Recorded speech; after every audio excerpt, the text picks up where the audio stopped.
It's now my honor to introduce a true food systems heroine.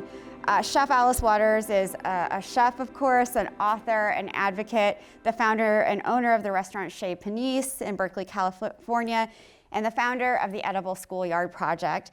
Alice is also the recipient of the 2024 Julia Child Award. Could you give Alice Waters a big round of applause, please?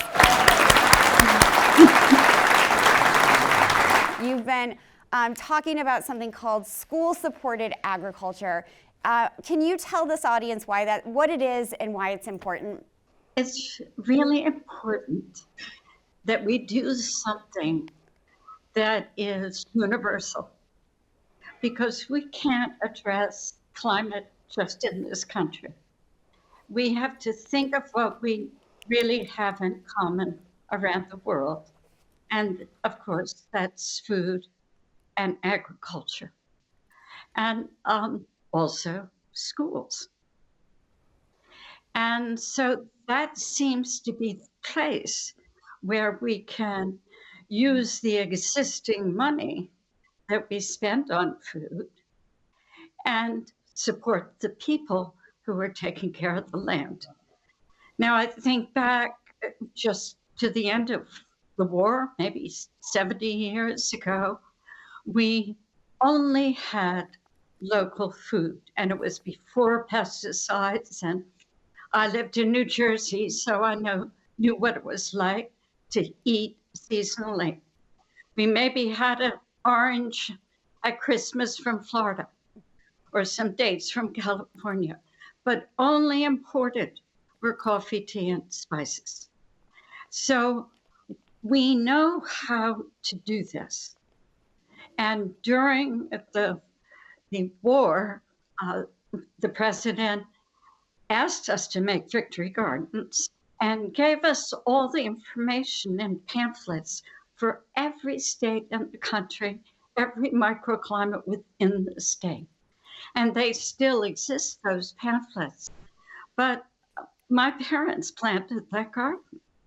And that was not just for to have fresh food, but they needed to for the economy of our family. And I just thought, why haven't we asked people to plant gardens? So I have been involved, as you know, with the Edible Schoolyard Project, which is now in its 30th year. But it has a network from one school that we did that has gone around the world.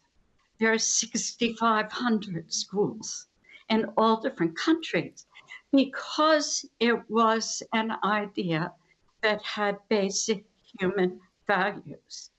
We're going to use a kitchen and garden classroom to teach the academic subjects so that students can learn to cook at the same time they're learning to garden. But this is a Montessori idea, and I can't underestimate what she understood about learning back in the 18th century. I mean, in the 1780s. And she wondered why children who lived in poverty and hunger could not learn like others. So she learned that the senses were the pathways into our minds. And so we need to be smelling and tasting and looking at beautiful things, and what's better than food. And I have to say, the Edible Schoolyard is what has given me the understanding about the power of food.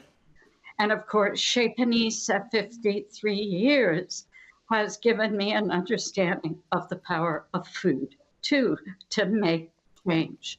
And so this is the idea that I think could really work. If we were to decide nationally and internationally that we were going to buy school food directly from the people in the community that were growing it and raising those animals organically, regeneratively, that I know right away that those farmers and ranchers and fishers would all respond. because having a reliable buyer is the most important thing. And schools could be that reliable buyer. And Absolutely. I know when the word got out, hundreds of people wanted to sell to us from all of California. So if the word got out that the schools were wanting to do that, it could happen so easily. Absolutely, Alice. How are food, climate, and hope all connected? Well, when I started the Alice Waters Institute at Davis, part of the University of California, I thought a model needed to be made and a building could be built. But at the beginning of this year, I got very worried about climate, and I wanted to do something really positive. An event that showed the power of gathering. And I first wanted to do it on the mall with 1,000 teachers and farmers, and we couldn't get them all in time. So the Smithsonian Food History Museum said we can take 200 people or more, and we'll feed them a school lunch that fits into the USDA reimbursement, a school lunch that is local, organic, regenerative. And that's what we did. And we invited everybody we could think of that was involved with schools and farming. I felt the hope in the room because of the collaboration. And I know you are all there today and feeling that energy too. And we're going to try to keep up the network.